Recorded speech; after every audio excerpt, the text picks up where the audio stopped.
தின அரசியல் பார்வையாளர்கள் அனைவருக்கும் வணக்கம். நாம் இந்த ஊடகத்தை பல்வேறு பொருளாதார நெருக்கடிகளுக்கு மத்தியில் நடத்தி வருகிறோம். எனவே தாங்களால் இயன்ற ஏதேனும் ஒரு தொகையை நீங்கள் அளித்தால் இந்த ஊடகத்தை அடுத்த கட்டத்திற்கு எடுத்துச் செல்வதற்கு உதவியாக இருக்கும்.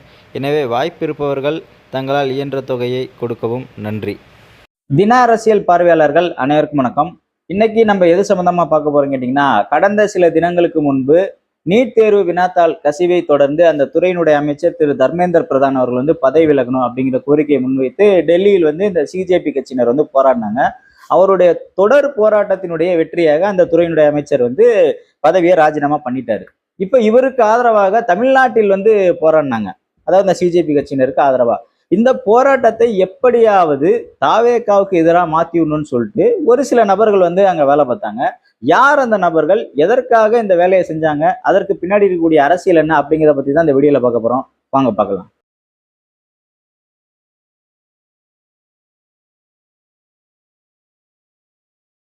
அதான் மக்களே, சமீபத்தில் நடந்த நீட்டுக்கு எதிரான போராட்டம் பத்தி உங்க எல்லாத்துக்குமே தெரியும். ஊடகங்கள்ல பார்த்திருப்பீங்க, சமூக வலைதளங்கள்ல பார்த்திருப்பீங்க.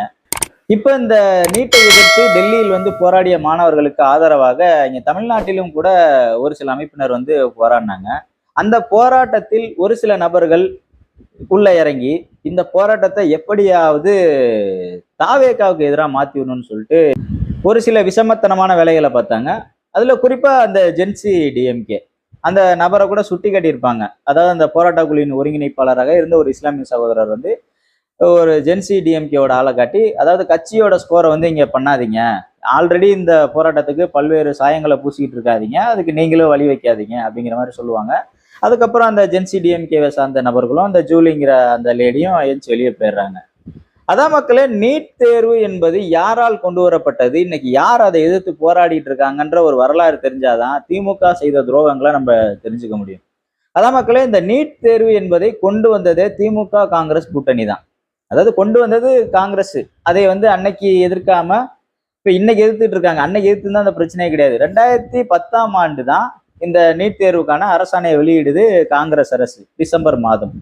அப்போது பாத்தீங்கன்னா ஐக்கிய முற்போக்கு கூட்டணின்ற ஒரு கூட்டணியில நம்ம டிஎம்கேவும் இருக்காங்க. அப்போ முதலமைச்சராக திரு கலைஞர் அவர்களும் முதலமைச்சரா இருக்காங்க. அதன் பின்பாக 2016 தான் கட்டாயமா நீட்டு அப்படிங்க, அதாவது அரசாணை அன்னைக்கே கொண்டு வந்துட்டாங்க. அதுக்கப்புறம் 2016 அதிமுக ஆட்சி காலத்துல தான் நீட் தேர்வு கட்டாயமா இங்க நடக்குது. இப்போ இந்த ரெண்டு கட்சிகளுமே இந்த நீட் உள்ள வர்றதுக்கு காரணமா இருந்திருக்காங்க, அதுல மாற்று கருத்து கிடையாது. அதிலும் குறிப்பாக திமுக தான். ஆனால் இன்னைக்கு அந்த ரெண்டு கட்சியுமே நாங்க நீட்டை எதிர்த்து போராடுறோம், நீட்டை நாங்கள் எதிர்க்கிறோம், நீட்டை எப்படியாவது நாங்க ஒழிக்காம விட மாட்டோம்னு சொல்லிட்டு கங்கணம் கட்டிட்டு இருக்காங்க. அதாவது வரும்போது சிவப்பு கம்பளம் விரிச்சு வரவேற்றுட்டு இன்னைக்கு மக்களை ஏமாத்துறதுக்காக பல்வேறு நாடகங்கள் ஆடிட்டு இருக்காங்க. அதான் மக்களே, நம்ம மாநிலத்தினுடைய கல்வி உரிமையில் எப்படி ஒன்றிய அரசு தலையிட்டுச்சுன்னா, முதலாக 1976 வரைக்கும் பாத்தீங்கன்னா இந்த கல்வி இருக்குல்ல, அது மாநில பட்டியலில் தான் இருந்துச்சு. எந்த ஒரு நடவடிக்கை எடுக்கிறதுனாலும், எந்த ஒரு திருத்தம் கொண்டு வரதுனாலும் அது மாநில அரசினுடைய கண்ட்ரோல்ல இருந்துச்சு. ஆனால் 1976க்கு பிறகுதான் இது பொதுப்பட்டியலுக்கு போகுது. அதாவது இந்த மிசான்னு சொல்லுவோம், மிசா எமர்ஜென்சின்ற மாதிரி சட்டம் இருந்துச்சுல்ல. அப்போ நடைமுறைக்கு வரும் பொழுது திராவிட முன்னேற்ற கழகம் ஆட்சியில இருக்காங்க.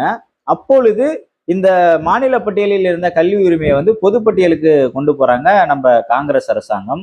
அப்போது கூட இந்த திமுக ஆட்சியானது கலைக்கப்பட்டது, அந்த வரலாறுலாம் கூட உங்களுக்கு தெரியும். அதன் பின்பு பள்ளி மற்றும் உயர்கல்வியில் இந்த ஒன்றிய அரசும் பாத்தீங்கன்னா ஒரு சில சட்டங்களை கொண்டு வர்றதுக்கான பவர் அவங்களுக்கு கிடைக்குது.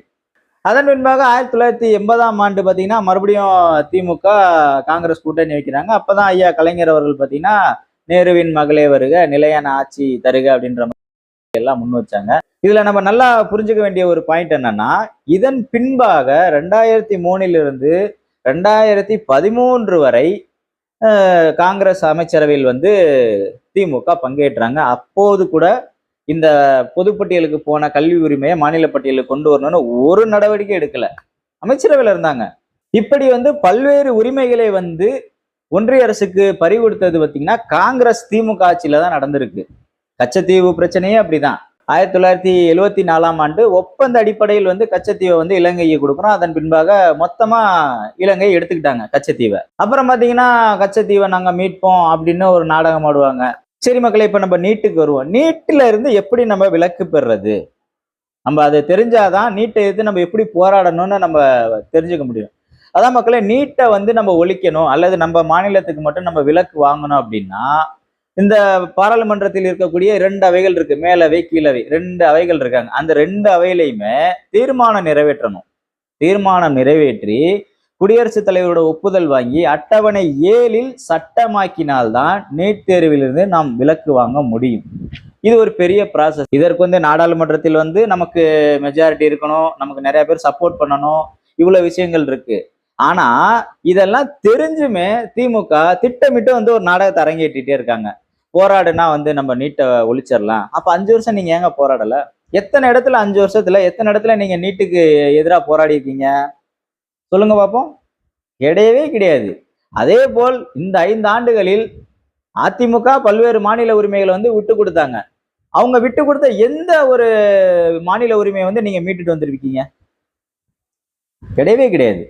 5 வருஷம் நாடகம் ஆடி இந்த தமிழ்நாட்டை கொள்ளையடிச்சிட்டு போனதை தவிர நீங்க என்ன வேலை செஞ்சிருக்கீங்க? ஒரு வேலையும் செய்ய கிடையாது.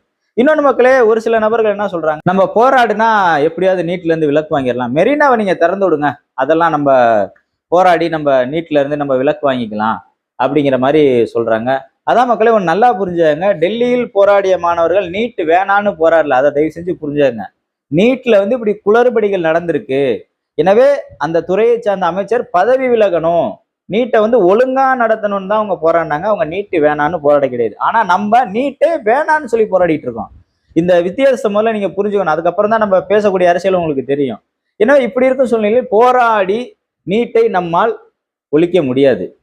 உடனே நீ கேட்கலாம், ஜல்லிக்கட்டை வந்து நம்ம போராடி நம்ம அதுல இருந்து விடுபட்டோம்ல, இப்ப ஜல்லிக்கட்டு நடந்துகிட்டு இருக்குல்ல, நம்மளுடைய போராட்டத்தின் ஒரு விளைவாக தானே இன்னைக்கு ஜல்லிக்கட்டு நடந்துட்டு இருக்குன்னு நீங்க சொல்லலாம். ஜல்லிக்கட்டு என்பது ஒரு மாநிலத்தினுடைய கலாச்சாரம் சார்ந்த விஷயம், நல்லா புரிஞ்சுக்கணும். ஜல்லிக்கட்டானது வேற எந்த மாநிலத்தையாவது நடக்குதா? கிடையாது. இது நம்மளுடைய பாரம்பரிய விளையாட்டு, நம்முடைய பாரம்பரிய வீர விளையாட்டு. எனவே இந்த கலாச்சாரத்தை ஒழிப்பதற்கு பல்வேறு சதித்திட்டங்கள் நடந்தது. நம்முடைய மிகப்பெரிய ஒரு போராட்டத்திற்கு கிடைத்த ஒரு வெற்றியாக இன்னைக்கு ஜல்லிக்கட்டு நம்ம தமிழ் மண்ணில் நடந்துட்டு இருக்கு. ஜல்லிக்கட்டு போராட்டத்தையும் நீட் எதிர்ப்பு போராட்டத்தையும் நம்ம ஒரே நேர்கோட்டில் வச்சு பார்க்க கூடாது. ஏன்னா நீட்டுங்கிறது எல்லா மாநிலத்திலையும் நடக்குது, நம்ம தமிழ்நாட்டில் மட்டும் ஸ்பெஷலா நடக்கிறது கிடையாது. நீட் என்பது எல்லா மாநிலத்திலும் நடக்குது. ஆனால் தமிழ்நாட்டில் இந்த நீட் தேர்வு ஏன் வேணான்னு சொல்றோம்னா, இங்கே பொருளாதாரத்தில் பின்னடைந்த பல்வேறு ஏழை மக்கள் இருக்காங்க. அவங்களால ஃபீஸ் கட்டி ஒரு நீட் கோச்சிங் சென்டருக்கு போக முடியாது. இன்னொன்று, சிபிஎஸ்இ ஸ்கூல்ல படிக்கிறவங்களுக்கு தான் இங்க மிகப்பெரிய முக்கியத்துவம் கிடைக்குது நீட் தேர்வால. தமிழ் வழியில படிக்கிறவங்களுக்கு வந்து முக்கியத்துவம் கிடைக்கிறது இல்லைன்றதுதான் நம்முடைய நோக்கம். எனவே அதனால தான் நம்ம நீட்டை எதிர்த்து போராடுறோம். இந்த வித்தியாசத்தை வந்து நம்ம புரிஞ்சுக்கணும். எனவே மக்களே, நீட்டை எதிர்த்து நாம் ஜெயிக்க வேணும், நீட்டை வந்து ஒழிக்க வேணும்னா, இதுக்கு முன்னாடி நான் சொன்னேன்ல, அந்த பாராளுமன்றத்துல மேலவை கீழவையில வந்து தீர்மானம் நிறைவேற்றி குடியரசுத் தலைவரோட ஒப்புதல் வாங்கி அட்டவணை 7ல் வந்து சட்டமாக்க வேண்டும். இதுதான் நீட்டை ஒழிப்பதற்கான ப்ராசஸ். இதை பண்ணாம நம்ம எத்தனை 100 போராட்டம் நடத்தினாலும் நீட்டிலிருந்து நாம் விலக்கு பெற முடியாது. எனவே இனிமேல் நான் நீட்டை ஒழிக்கிறேன் அப்படின்னு சொல்லிட்டு யாராவது உங்கள்கிட்ட பிரச்சாரம் பண்ணாங்கன்னா அவங்கள்ட்ட கேள்வி கேளுங்க, எப்படி நீட்டை ஒழிப்பீங்க? அதாவது அண்ணன் உதயநிதி அவர்கள் கூட சொன்னாங்க, எங்கள்கிட்ட ரகசியம் இருக்குன்ட்டு. அது ரகசியமாவே இருக்கனாலதான் அது ரகசியமா இருக்கும் போல இருக்கு. வெளியில சொன்னா அது வெளியில எல்லாத்துக்கும் செய்தி தெரிஞ்சிரும்ல, அதனால அது ரகசியமாவே இருக்கட்டும். எனவே மக்களே, இவருடைய நாடகத்தை நம்பாதீங்க. நீட்டை ஒழிக்கிறதுக்கு இதுதான் வழி. எனவே நீட்டை நாங்க ஒழிச்சிரோம்னு சொல்லிட்டு யாராச்சும் பிரச்சாரம் பண்ணிட்டு வந்தாங்கன்னா அவங்கள்ட்ட நல்லா கேள்வி கேளுங்க, எப்படி ஒழிப்பீங்கன்னு.